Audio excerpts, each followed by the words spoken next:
Okay, بسم اللہ الرحمن الرحیم. بات یہ ہو رہی تھی کہ یہ جو امپورٹنٹ چیز ہے نا کہ ہر نعمت والا محسود ہوگا. ٹھیک ہے، یہ حضور صلی اللہ علیہ وسلم کی حدیث کی ہے یہ پارٹ. فَإِنَّ كُلِّ ذِي نِعْمَةٍ مَحْسُودٌ.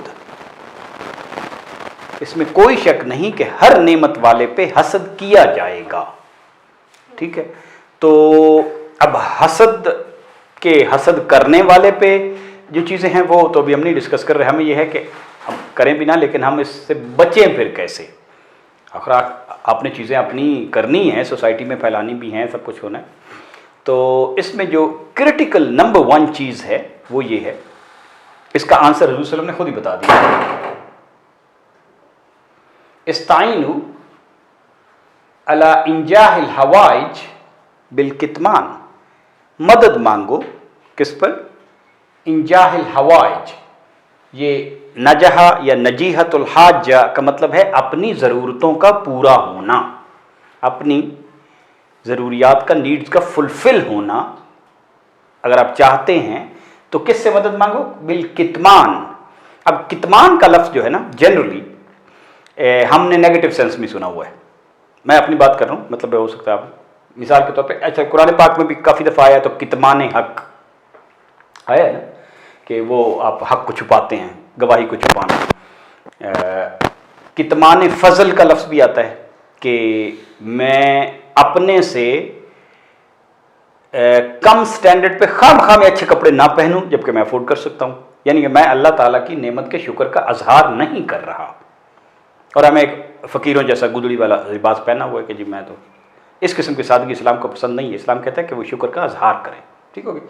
تو یہ جو کتمان ہے نا، اس کا مطلب یہ ہے کہ وہ جو نعمت ہے اس کو خام اس طرح اوور ایکسپریس نہ کرو کہ وہ نعمت آپ سے ضائع ہو جائے.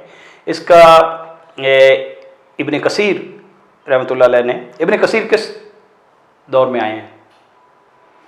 ابن کثیر ابن قیم ابن تیمیہ کے شاگردوں میں سے ہیں، ابن تیمیہ سے انسپائرڈ ہیں. تو ابن تیمیہ کب آئے؟ جب مسلمان بغداد کا بالکل بیڑا غرق کیا جا رہا تھا. وہ کب تھا؟ اب یہ کرٹیکل ڈیٹس آپ کو پتہ ہونی چاہیے. 1258 نہیں یاد، فال آف بغداد. ٹھیک، تو یہ یعنی کہ 1300 سم تھنگ کی بات ہو رہی ہے. ابن کثیر اس دور کے ہیں، ابن تیمیہ سے انسپائرڈ ہیں یہ. ٹھیک ہے، تو انہوں نے یہ کہا کہ اس کا جو مطلب بنتا ہے کتمان کا یہاں پہ، اس کا مطلب یہ ہے کہ یہ بہتر جب تک وہ نعمت ظاہر نہ ہو جائے اور آپ کے پاس پہنچ نہ جائے اس کو چھپائیں.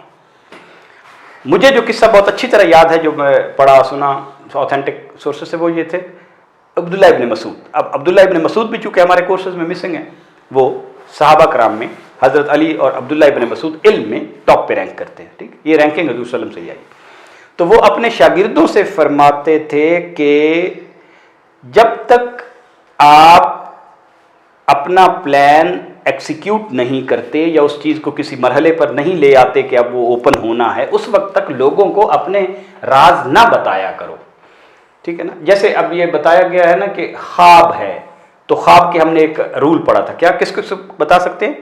حبیب کو اور لبیب کو. لب لباب یعنی کہ جس کو سوچنا آتا ہو. عقل مند خیر خواہ کو بتا سکتے ہیں.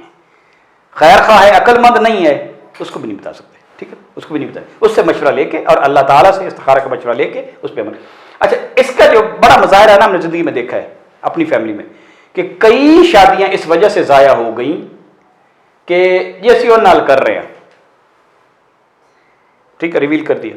اب جو ہی آپ نے ریویل کر دیا، بس حسد بھی شروع ہو گیا، کنفیوژن بھی شروع ہو گئی، جھوٹ بھی شروع ہو گئے، شیطان بھی شروع ہو گیا اور سب کچھ.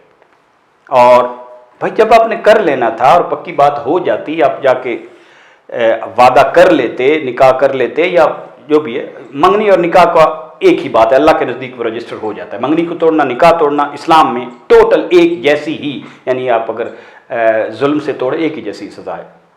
تو اللہ کے نزدیک ہے، دنیا میں تو سزائیں ملنے کا یہ تو ٹیسٹ کا دور ہے. تو کیا بات ہوئی آخری کہ اگر